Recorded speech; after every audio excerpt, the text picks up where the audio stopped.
जय श्री राम, जय श्री सीताराम।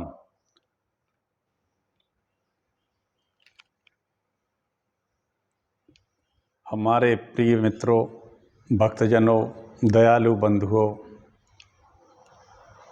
हमारे देश की मातृशक्तियों, सभी को मेरा प्रणाम। मार्कंडेय पुराण की कथा जन्माष्टमी के दिन से शुरू की थी, धीरे धीरे आगे बढ़ रही है।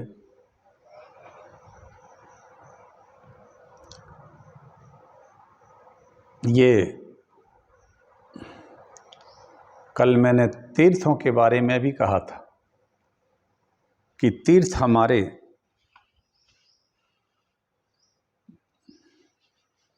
सनातन धर्म के बहुत बड़े स्तंभ हैं, बहुत बड़ा साहित्य हमारे पुराणों का। ये मार्कंडेय पुराण जो है 18 पुराणों की श्रृंखला में सातवें नंबर पर आता है, 7वां पुराण है। चलिए, ये जितने भी पुराण हैं ये सभी एक तरह से तीर्थ ही हैं और इसको निरंतर हमारे व हमारे बच्चों को पढ़ना चाहिए। व्यवहारिक जीवन की चीज़ें भी पढ़ना चाहिए, लेकिन इसको ज़रूर पढ़ना चाहिए। तो मैंने कल तीर्थों के बारे में कहा था। इसके पहले हम एक छोटा सा मंगलाचरण किए लेते हैं। नमोस्तु रामाय सा लक्ष्मणाय देव्यै च तस्यै जनकात्मजायै नमोस्तु रुद्रेन्द्रियमानिलेभ्यो नमोस्तु चंद्राग्निमरुद्गणेभ्यः सीतानाथ समारंभां श्रीरामानंदार्य मध्यमाम् अस्मदाचार्य पर्यन्तां वन्दे श्रीगुरुपरम्पराम्। वर्णानामर्थसंधानां रसानां छन्दसामपि मंगलानां च कर्तारौ वन्दे वाणी विनायकौ भवानी शंकरौ वन्दे श्रद्धा विश्वासरूपिण्यौ युवाभ्यां न पश्यन्ति सिद्धा स्वान्था स्मरीश्वरम्। जग मंगल गुण ग्राम राम के, जग मंगल गुण ग्राम राम के, जग मंगल गुण ग्राम राम के, जग मंगल गुण ग्राम राम के, दानी मुकुट धन धरा धाम के, दानी मुकुट धन धरम धाम के, दानी मुकुट धन धरम धाम के। श्री रघुनाथ जी के गुण जो हैं, चरित्र पूरा, वो व्यक्ति को उसका चिंतन, भजन, मनन, जप करने से, रघुनाथ जी की कृपा से इस जीवन को, इस जीव को जीवन मुक्ति मिल जाती है। बकाया भौतिक चीज़ों में धन है, धर्म है, जायदाद है, संतान है, ये सभी मिल जाती है, लेकिन दानी मुकुट मुक्ति मिल जाती है। ये सबसे बड़ी सहज मुक्ति मिल जाती है। तुलसीदास अनायास राम पद पाए ही प्रेम पसाओ। गोस्वामी जी तो कहते हैं कि रघुनाथ जी की कृपा से अनायास ही को तुम्हें सब कुछ मिल जाए। प्रेम, प्रेम के बस हैं राम जी। व्यापक ब्रह्म निरंजन निर्गुण विगत विनोद, सो अज प्रेम भगति बस कौशल्या के गोद, सियावर रामचंद्र की जय। चलिए, तो कल तीर्थ के बारे में हम बता रहे थे कि किस व्यक्ति को तीर्थ का लाभ मिलता है और किस नहीं मिल पाता है, या किसी और ज़्यादा पाप मिल जाते हैं। उसी श्रृंखला में आज हम इस मार्कंडेय पुराण भी एक तीर्थ है, जिसमें सभी लोग आके गोते लगाएं मंगलमयी कथा में। गंगा आदि तीर्थ में तो मछलियां भी रहती हैं, लेकिन वो मुक्त नहीं होती, बल्कि वो जाल फेंकने वाले के जाल में फंसकर मरती हैं और बाजारों में बिक के खाई जाती हैं। और जो देव मंदिर हैं उनमें कई पक्षी घोंसले बना के रहते हैं, लेकिन वो भी मुक्त कभी नहीं होते। क्यों?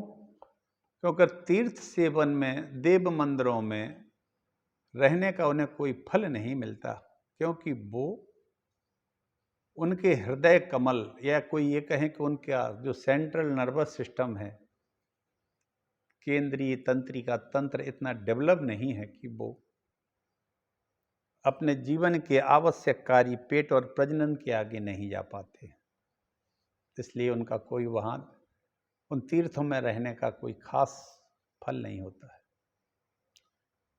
चलिए, बहुत सारे तीर्थ धरती के जो हैं हम जाते हैं, और मित्रों, उन तीर्थों में जाकर पर्यटन करना हम लोगों को नहीं करना चाहिए, क्योंकि तीर्थ सेवन जो है ये बड़ा ही पवित्र स्वाध्याय तप जप करने के लिए है। ये ना तो पर्यटन करने के लिए है, ना शादी के बाद वहाँ जाके हनीमून जैसी कुकृत करने के लिए, मनाने के लिए नहीं है। ये भगवान की भक्ति के, भगवान की तप स्थली हैं ये। भगवान के ने जहाँ बड़े अच्छे अच्छे चरित्र किए उनके लिए हैं। इसलिए तीर्थों को शुद्ध और पवित्र मन से जाया जाए। और अगर नहीं ऐसा ही करना है तो इसके लिए नकली पर्यटन स्थल भी बने हुए हैं। गोवा है और सिक्किम है, ऐसे कई जगह हैं जहाँ कहीं कोई पॉइंट है, कोई किसी तरह के पॉइंट बने हुए हैं पहले से, वहाँ जाके आप वहाँ जाना चाहिए। तीर्थों में जाकर मनोरंजन नहीं करना चाहिए और ना ही उसको पर्यटन स्थल समझना चाहिए। एक और तीर्थ सबसे महान, उसका नाम है मानस तीर्थ। आइए हम मानस तीर्थ की चर्चा करें, इसके बाद पाठ करेंगे आगे का। एक बार अगस्त मुनि ने लोपामुद्रा से कहा, ये लोपामुद्रा उनकी पत्नी है अगस्त जी की। उन्होंने कहा, निष्पापे, मैं उन मानस तीर्थों का वर्णन करता हूँ जिन तीर्थों में स्नान करके मनुष्य परम गति को प्राप्त होता है, उसे सुनो। अगस्त जी ने अपनी पत्नी लोपामुद्रा, मैं आपको एक बात बताऊं, लोपामुद्रा जो है एक महान तपस्विनी थी। ये ऋग्वेद के ऊपर इनका पूरा अधिकार था। ये याज्ञ कर्म भी कराती थी, और अगस्त जैसे महान तपस्वी की ये पत्नी थी, तो तदनुकूल ही थे ये। एक बार अगस्त जी ने लोपामुद्रा से कहा, सुनो, शृणु माने सुनो, शृणु तीर्थानि गतो मानसानि ममानघे एसुम सम्यक नरः स्नात्वा प्रयाति परमाम गति ही। एक बार अगस्त जी ने लोपामुद्रा से कहा, हे निष्पापे लोपामुद्रा, मैं उन मानस तीर्थों का वर्णन करता हूं जिन तीर्थों में स्नान करके मनुष्य परम गति को प्राप्त होता है। आहा, अगस्त जी ने कहा, मैं उन तीर्थों का वर्णन कर रहा हूं, मानस तीर्थों का, जिनमें स्नान करके जीव परम गति को प्राप्त हो जाता है। सत्यम तीर्थम क्षमा तीर्थम, तीर्थम इंद्रिय निग्रह, सर्वभूत दया तीर्थम, तीर्थमार्जवमेव च दानम तीर्थम, दमस्तीर्थम, संतोष तीर्थम उच्यते, ब्रह्मचर्यम च परम तीर्थम, तीर्थम च प्रियवादिता, ज्ञानम तीर्थम, धृतस्तीर्थम, तपस्तीर्थमुदाहतम, तीर्था नाम तत्तीर्थम विशुद्धिम मनसः परः, न जलाप्लुतम देहस आस्नान मित्य विधीयते, सायस्नातो यो दमस्नात् शुचि शुद्ध मनोमलः। सुनो, लोपामुद्रा से कहा निष्पाप, सत्य, क्षमा, इंद्रिय संयम, सब प्राणियों के प्रति दया, सरलता, दान, मन का दमन, संतोष, ब्रह्मचर्य, प्रिय भाषण, ज्ञान, धृति और तपस्या, ये प्रत्येक एक एक तीर्थ हैं। कौन कौन? पहले तो है सत्य, एक तीर्थ। आदमी कभी झूठ ना बोले तो क्या है, तप सत्य से तो रघुकुल रीति सदा चल आई, प्राण जाए पर बचन न जाए। अभी हमने 2 दिन पहले कथा हरिश्चंद्र की कही थी बड़ी विस्तार से कि राजा हरिश्चंद्र कौन थे। फिर 5 विश्व देवों की उत्पत्ति उनसे जुड़ी हुई थी, इसलिए मैंने पूरी कथा कही थी। तो सत्य एक तीर्थ है, क्षमा भी एक तीर्थ है, इंद्रिय संयम तीर्थ है, सब प्राणियों के प्रति दया भी तीर्थ है, सरलता, दान, मन का दमन, संतोष, ब्रह्मचर्य, प्रिय भाषण, ज्ञान, धृति और तपस्या, ये सब प्रत्येक एक एक तीर्थ हैं। अगर एक ही तीर्थ में से कोई आप करते हैं तो भी जीवन पूरी तरह से सार्थक हो जाता है। इनमें ब्रह्मचर्य परम तीर्थ है। ये 12 तीर्थ हैं, पूरे 12 तीर्थ हैं, और इनमें से भी ब्रह्मचर्य वो कहते हैं सबसे ज्यादा परम तीर्थ है। मन की परम विशुद्धि तीर्थों का भी तीर्थ है, और मन का जो है परम विशुद्धि, ये सब तीर्थों का तीर्थ है। जल में डुबकी मारने का नाम ही स्नान नहीं है। जिसने इंद्रिय संयम रूप स्नान कर लिया वही स्नात है, उसी ने ही स्नान किए हैं, और जिसका शुद्ध चित्त हो गया वही पवित्र है। मित्रों, इतनी बड़ी बात लोपामुद्रा ने से कही। किसने कही? अगस्त जी ने। अगस्त कौन थे? ये मित्रा वरुण के पुत्र थे। अगस्त एक महान तपस्वी ऋषि थे। भगवान राम को रावण वध के समय इन्होंने उनको एक बड़ा भारी अपने तपोबल से उत्पन्न एक धनुष प्रदान किया था, जिससे रावण वध हुआ था। तो वो कहते हैं इससे कुछ नहीं होता है, इस स्नान से। अरे शरीर में भौतिक स्नान करने से कितना शुद्ध हो जाएगा? जिसका चित्त शुद्ध हो गया है वही पवित्र है। पवित्र कौन है? जिसका चित्त शुद्ध है। चित्त अशुद्ध है तो क्या होता है? सर में कई तरह के शैम्पू तेल डालने से कुछ नहीं होता है। और जो लोभी है, चुगलखोर है, निर्दयी है, दंभी है, लोभी, चुगलखोर, निर्दयी, दंभी, विषयों में आसक्त है, वह सारे तीर्थों में भली भांति स्नान कर लेने पर भी पापी और मलिन ही रहता है। शरीर का मैल उतारने से मनुष्य निर्मल नहीं हो पाता है। केवल शरीर के स्नान करने का, उससे मैल निकालने पर ही केवल आदमी निर्मल नहीं होता है।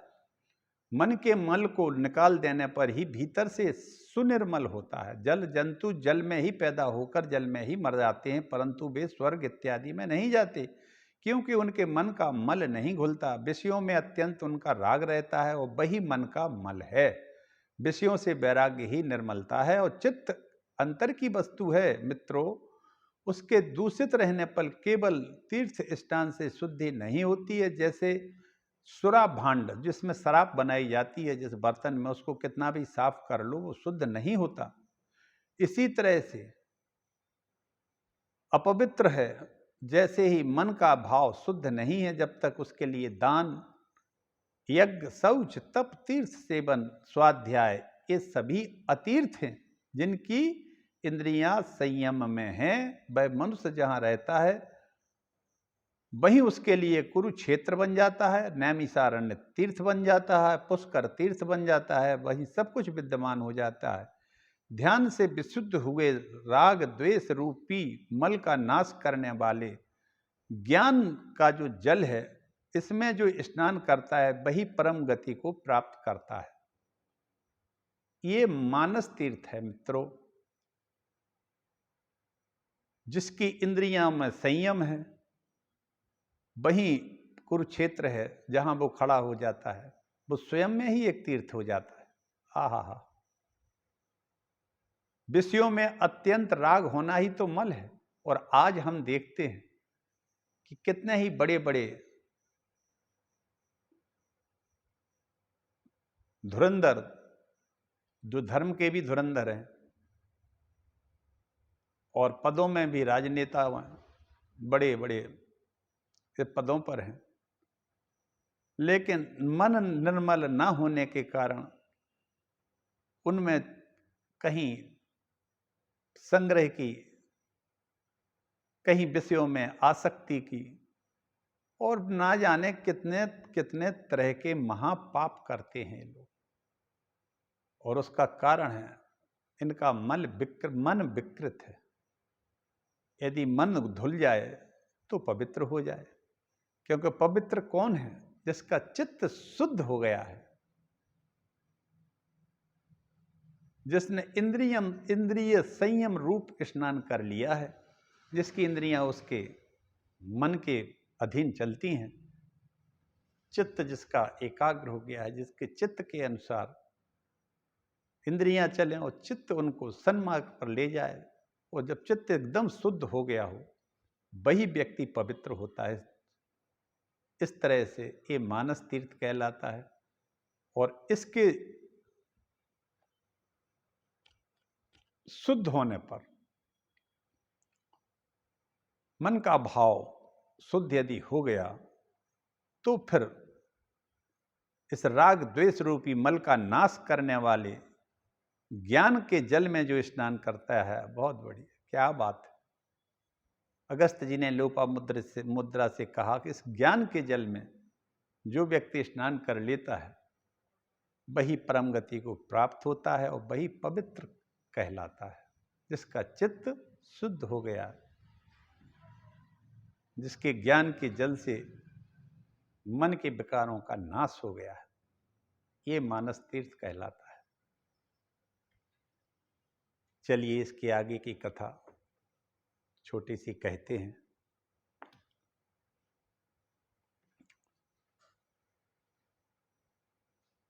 मार्कंडेय जी कहते हैं कि जैमिनी, तुम पक्षियों के पास जाओ। पक्षी जो है ये सुक्रस मुनि के पुत्र थे, 5 और वो एक एक प्रश्न का उत्तर जैमिनी ऋषि को देते हैं। उसी क्रम में चौथा प्रश्न चलता है। कल चौथे प्रश्न का एक अंश कहा था मैंने, और उस अंश का नाम था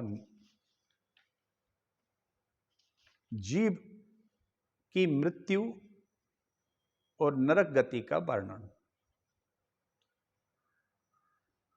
तो इसमें एक आरोहिणी गति कही थी मैंने, एक अवरोहिणी गति कही थी।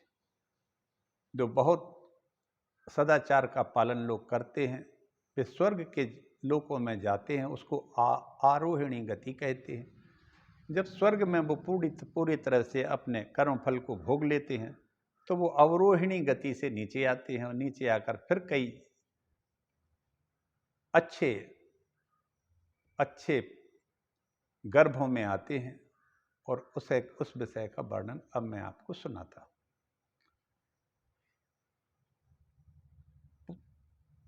उन पक्षियों ने कहा, जैमिनी, जब सुमति ने अपने पिता से कहना शुरू किया, जो आप लोगों ने हमसे पूछा है, मैं उसी बात को कह रहा हूं। पिताजी, मनुष्य जब स्त्री से सहवास करता है, उस समय गर्भ में जो वीर्य स्थापित होता है, वह स्त्री के रज में मिल जाता है। इंग्लिश में इसको स्पर्म और ओवम, ओवुलेशन पीरियड कहते हैं। ये महिलाओं में हर माह आता है, एमसी के रूप में ओवुलेशन पीरियड होता है। उस समय गर्भ की स्थापना हो जाती है। एमसी के दूसरे तीसरे दिन से लेकर 8-10 दिन तक रहता है। अब ये तो हो गई एक भौतिक क्रिया जो भगवान ने बनाई स्त्री पुरुष की। वास्तविक तो ये है कि अब जीव आता है, तो जीव कहाँ से आता है? तो जीव के भेजने का काम है आद्या शक्ति का, या भगवान का, उन्हीं की है वो चूंकि शक्ति। तो वे नरक या स्वर्ग से निकलकर आया हुआ जीव उसी रजवीरी का आश्रय ले लेता है। जीव से व्याप्त होने पर वे दोनों रजवीरी का बीज जो है स्त्री और पुरुष दोनों का रजवीर्य जो है ये स्थिर हो जाता है जैसे ही जीव इसमें प्रवेश करता है। दोनों के बीज में मान रजवीर्य में जैसे ही जीव नरक या स्वर्ग से आकर जैसे ही वो इस रजवीर्य में प्रवेश करता है तो रजवीर्य स्थिर हो जाता है। ये क्रमशः जिस दिन वो आता है उस समय इसको कलल कहते हैं। कलल के बाद फिर वो डेवलपमेंट उसका होने लगता है।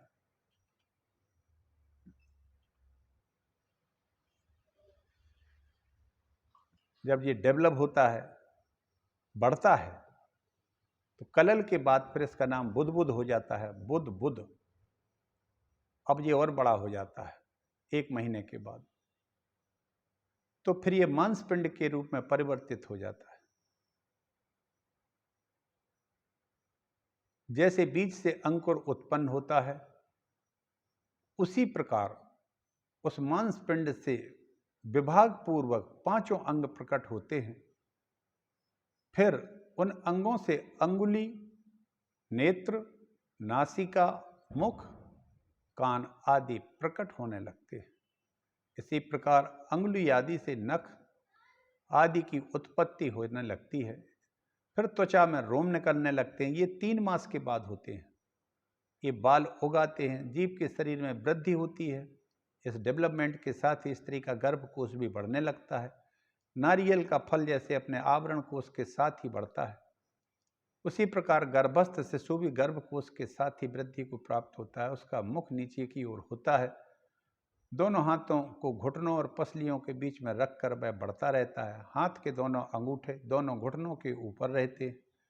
अंगुलियां और उनके अग्रभाग में रहती हैं। उन घुटनों के पृष्ठभाग में दोनों आंखें रहती हैं। नासिका उनके मध्य भाग में प्रकट हो जाती है। दोनों चूतड़ जो रहते हैं ये एड़ियों पर टिके रहते हैं। दोनों बाहें और पिंडलियां बाहरी किनारे पर रहती हैं। इसी स्थिति में स्त्री के गर्भ से रहने वाला जीव क्रम से वृद्धि को प्राप्त होता रहता है। गर्भस्थ शिशु की नाभि में एक नाल बंधी रहती है जिसे आप्यायनी नाड़ी कहते हैं। अंग्रेजी में इसको अम्बलाइकल कॉर्ड भी कहते हैं। इसी प्रकार वह नाल स्त्री की आंत के छिद्र से जुड़ी रहती है। स्त्री जो कुछ खाती पीती है वह उसी नाड़ी के ही मार्ग से गर्भस्थ शिशु के उदर में पहुंच जाती है। उसी से शरीर का पोषण होते रहने के से जीव क्रम से वृद्धि को प्राप्त होता है। उसे गर्भ में अनेक जन्मों की बातें याद आने लगती हैं, जिससे व्यथित होकर वह इधर उधर फिरता है और खेद को प्राप्त होता है। अपने मन में सोचता है कि अब इस उदर से छुटकारा पाने पर मैं फिर ऐसा कार्य नहीं करूंगा, बल्कि इस बात के लिए चेष्टा करूंगा कि मुझे फिर से गर्भ के भीतर न आना पड़े। सैकड़ों जन्मों के दुखों का स्मरण करके वह इसी प्रकार चिंता करता है। दैव की प्रेरणा से पूर्व जन्मों में उसने जो जो क्लेश भोगे रहते हैं वे सब उसे याद आते हैं। तत्पश्चात काल क्रम से वह अधोमुख जीव जब 9वें या 10वें महीने का होता है तब उसका जन्म हो जाता है। गर्भ से निकलते समय वह प्राजापात नाम के वायु से पीड़ित होता है और मन ही मन दुख से व्यथित होते हुए गर्भ के बाहर आता है। उधर से निकलने पर असह्य पीड़ा के कारण उसे मूर्छा आ जाती है। फिर वायु के स्पर्श से वह सचेत होता है। तदनंतर भगवान विष्णु की माया जो है उसे अपने बस में कर लेती है।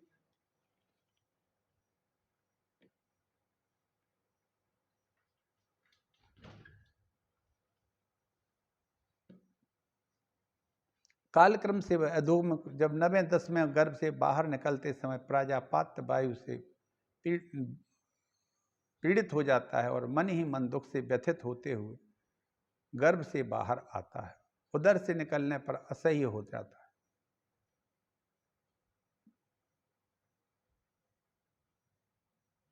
वायु से स्पर्श से वह सचेत होता है। माया उसको अपने बस में कर लेती है और मोहित हो जाने के कारण पूर्व ज्ञान नष्ट हो जाता है। इस प्रकार ज्ञान भ्रष्ट हो जाने पर जीव पहले तो बाल्यावस्था को प्राप्त होता है, फिर कौमार अवस्था को प्राप्त होता है, फिर यौवन अवस्था को प्राप्त होता है और फिर वृद्धावस्था में प्रवेश करता है। इसके बाद मृत्यु को प्राप्त होता है और मृत्यु के बाद फिर जन्म लेता है। इस प्रकार से संसार चक्र में घटी यंत्र एक रहट जो चलता है, जो पानी की घड़िया होती है, आती हैं और घूमती रहती हैं, उसी प्रकार कभी स्वर्ग में जाता है, कभी नरकों में जाता है, कभी संसार में पुनः जन्म लेकर अपने कर्मों को भोगता है। कभी कर्मों का भोग समाप्त होने पर थोड़े ही समय मरकर परलोक में चला जाता है। कभी स्वर्ग कभी नरक को प्रायः भोग चुकने के बाद थोड़े शुभ और अशुभ कर्म शेष रहने पर इस संसार में पुनः जन्म लेता है। ये सुमति ने अपने पिता से कहा, नार की ये जीव दुखदायी नरकों में गिराए जाते हैं। स्वर्ग में भी ऐसा दुख होता है जिसकी कहीं तुलना नहीं है। स्वर्ग में पहुंचने के बाद से ही मन में इस बात की चिंता बनी रहती है कि पुण्य क्षय होने पर यहाँ से नीचे गिरना पड़ेगा। साथ ही नरक में पड़े हुए जीवों को देखकर महान दुख होता है कि कभी हमें भी ऐसी दुर्गति भोगनी पड़ेगी। इस बात से दिन रात अशांति ही बनी रहती है। गर्भवास में तो भारी दुख होता है। योनि से जन्म लेते समय भी थोड़ा क्लेश नहीं होता है। जन्म लेने के पश्चात बाल्यावस्था और वृद्धावस्था में तो दुख ही दुख भोगना ही पड़ते हैं। जवानी में भी काम, क्रोध और ईर्ष्या में बंधे रहने के कारण अत्यंत दुसह कष्ट उठाना पड़ता है। बुढ़ापे में अधिकांश दुख होता है। मरने में भी अत्यंत दुख है। यमदूतों द्वारा घसीट कर ले जाए जाने पर, नरक में गिराए जाने पर महान क्लेश होता है। उसकी चर्चा हो चुकी है। यहाँ से लौटने पर गर्भवास, जन्म, मृत्यु, नरक का क्रम चालू हो जाता है। इस तरह जीव प्राकृतिक बंधनों में बंधकर घटी यंत्र की भांति संसार चक्र में घूमते रहते हैं। इस तरह से सुमति ने अपने पिता से पूरी बातें कही कि किस तरह से गर्भवास होता है। मित्रों, इसमें जो कुछ भी आज से लाखों साल, करोड़ों वर्ष पहले जब भी ये पुराण बने होंगे, जो लिखा है वो ऐसे लगता है जैसे आज की एनाटॉमी में से पढ़ाया जा रहा हो। ये ओवोल्यूशन पीरियड जो है हर महिला के हर माह आता है। जो महिला में, लड़कियों में 13-14 वर्ष से शुरू हो जाता है और लगभग 40 से 50 वर्ष तक रहता है। और इसी ओवोल्यूशन पीरियड में पुरुष का शुक्राणु उससे फ्यूज हो जाता है। अब ये तो हो गई एक प्राकृतिक क्रिया जो हम शादी विवाह के बंधन में बंधने की बात करते हैं। इसमें हम एक बात और कहना चाहते हैं कि हमारे भारतवर्ष में शादी का बंधन स्वतंत्र रूप से नहीं है। इसके भी एक मर्यादाएं हैं। शादियां माता पिता और अपने समाज के ध्यान में रखकर ही की जाती हैं। इससे जो पुत्र होते हैं सजाती है, वो औरस पुत्र कहलाते हैं, संतानें औरस कहलाती हैं, जो सर्वश्रेष्ठ होती हैं। पितर लोग अपने सबसे पास में हैं। अपने ही पितर ऊंचे ऊंचे दर्जे के जन्म लेते हैं। और आजकल एक जो चल रहा है कि एक तरह से स्वतंत्र शादी करते हैं, अपने आप में करते हैं, कहीं भी करते हैं, इससे बड़ी विनाशकारी संतति जन्म लेती है। याद रखना, वर्ण संकरता भी आती है। और ऐसे लिव इन रिलेशनशिप में जो जीव आते हैं वे कोई भी ऊंची दर्जे की आत्माएं जन्म नहीं लेती। ये बात बिल्कुल सत्य है। हमारे पुराण गलत बिल्कुल भी नहीं है, क्योंकि इसमें जो जो डिटेल लिखा है ये सब डॉक्टरी में पढ़ाया जाता है। क्योंकि मैं खुद एक रिटायर्ड डॉक्टर हूँ। टीकमगढ़ मध्य प्रदेश में मेरा घर है। वहीं से मैं इसको अपने घर से रिकॉर्ड करता हूँ और बोल रहा हूँ, कोशिश कर रहा हूँ आप लोगों को। तो ये इसमें जो लिखा है कि पहले कलल, फिर बुद्बुद, फिर मांसपिंड के रूप में गर्भ कहल बढ़ता जाता है, वृद्धि होती है, डेवलप होता है। उसके बाद उसके आँख, नेत्र, नासिका, मुख, कान इत्यादि, त्वचा, ये सब प्रकट होते हैं, बाल उगाते हैं। इंटरनल ऑर्गन जितने भी हैं ये सभी बन जाते हैं। हार्ट तीसरे महीने तक, चौथे महीने तक का नियंत्रित चलता है बनने के बाद। फिर धीरे धीरे जब ब्रेन डेवलप हो जाता है तो फिर एक नियंत्रण में उसके पूरे अंग आने लगते हैं और वो जीवन भर ऐसे ही नियंत्रित करता है पूरी बॉडी को। इसी के साथ फिर जन्म लेता है। अब यहाँ एक बात आती है कि गर्भ में जीव जो है इसको अपने पूर्व जन्मों का पूरा याद रहता है। क्यों और क्यों रहता है? क्योंकि वो आवृत रहता है गर्भाशय में, यूटेरस के अंदर, तो उस पर माया का प्रभाव नहीं पड़ता है। इसलिए वो निर्मल ज्ञान संपन्न जीव एक जीवात्मा रहता है और उसको अपने पूर्व जन्म की ये घटनाएं याद आती हैं, कर्म याद आते हैं, कर्म फल याद आते हैं, जिससे वो अभी ये जन्म में जो भी बना है व्यक्ति, और इस तरह वो अपने जीवन को आगे आगे भोगता जाता है। फिर जब गर्भावस्था से बाहर निकलता है 9-10 महीने में, जब वो पूरा डेवलप हो जाता है, बाहर आते ही उसको एक वायु के द्वारा उसको बाहर लाया जाता है, प्राजापात्य नाम की वायु से। बाद में उसको बड़ा उस समय कष्ट भी होता है, लेकिन गर्भ बाहर निकलने के बाद भगवान की जो माया है उसके प्रभाव में आ जाता है, तो वो अपने पुराने जन्मों को भूल जाता है। पुराने जन्म भूलने पर फिर वो गर्भावस्था से बाहर आया, शिशु अवस्था में रहता है, कौमार अवस्था में रहता है, युवा अवस्था में रहता है। कौमार अवस्था में भी कष्ट होता है, वृद्धावस्था में भी कष्ट रहता है, युवा अवस्था में काम, क्रोध, लोभ, ईर्ष्या इत्यादि के जो कष्ट हैं वो भोगता है। इस तरह से जीवन सभी का, चाहे वो कितना ही पैसे वाला गरीब हो, इन सब में ये चीजें एक सी रहती है। और इस तरह से वो सिर समय समाप्त आयु हो जाने पर परलोक को जाता है। स्वर्ग और नरक को भोग चुकने के बाद थोड़े शुभ और अशुभ जो कर्म बचते हैं उनके कारण वो पुनः फिर जन्म लेता है। अब ज़्यादा शुभ कर्म हुए तो कोई अच्छे सात्विकी महात्मा के यहाँ जन्म ले लिया, और यदि अशुभ कर्म हुए तो कहीं कसाई के यहाँ जन्म ले लिया, या दुष्ट के यहाँ किसी राक्षस या दैत्य के यहाँ जन्म ले लिया। और इस तरह से ये जन्म और मरण की परंपरा चलती रहती है। पिता से वो सुमति कहते हैं, गर्भवास, जन्म, मृत्यु, नरक का क्रम चालू रहता है। इस तरह जीव प्राकृतिक बंधनों में बंधकर घटी यंत्र, एक रहट जो चलते थे पहले पानी के, अब तो नहीं चल रहे हैं, उसकी तरह वो एक घूमता है संसार चक्र में, चक्र लगाता रहता जीव अपना जीवन कई जन्मों तक ऐसे ही काटता रहता है और संसार चक्र में घूमता रहता है। मित्रों, आज मैं अपनी वाणी को यहीं विराम देता हूँ। कल आगे मैं थोड़े से संक्षेप में नरकों का वर्णन करूँगा, क्योंकि नरकों का वर्णन तो है बहुत विस्तार से, सैकड़ों नरक हैं और अलग अलग कर्मों के अलग अलग नरक हैं, लेकिन सब में यातनाएं भी एक जैसी ही हैं। तो इस तरह से आज की हम कथा को यहीं विराम देते हैं, और इस तरह से हमारे पुराण में जो लिखा है वो सत्य लिखा है, क्योंकि यही एनाटॉमी में पढ़ाया जाता है आयुर्वेद कॉलेज में और मेडिकल कॉलेजों में। चिकित्सा कॉलेज जितने भी हैं उनमें सब में जो प्रेगनेंसी है या ओवुलेशन पीरियड के बाद जो की स्थिति है जिसमें बच्चा पैदा होता है, अब चाहे IVF सिस्टम से पैदा होना हो उसको, और चाहे प्राकृतिक होना हो, उसका कलल, बुदबुद, मांसपिंड इत्यादि ये डेवलपमेंट सब में होते एक जैसे ही है। और आज हमें बड़ी खुशी हुई कि आज करोड़ों वर्ष पहले हमारी ये साइंस कितनी डेवलप होगी। हमें अपने ऋषि मुनियों के जो उनका ज्ञान था वो बड़ा अद्भुत था। आप सब लोगों को ये अच्छा लगेगा, इससे ज्ञान में वृद्धि होगी, जानकारी भी होगी।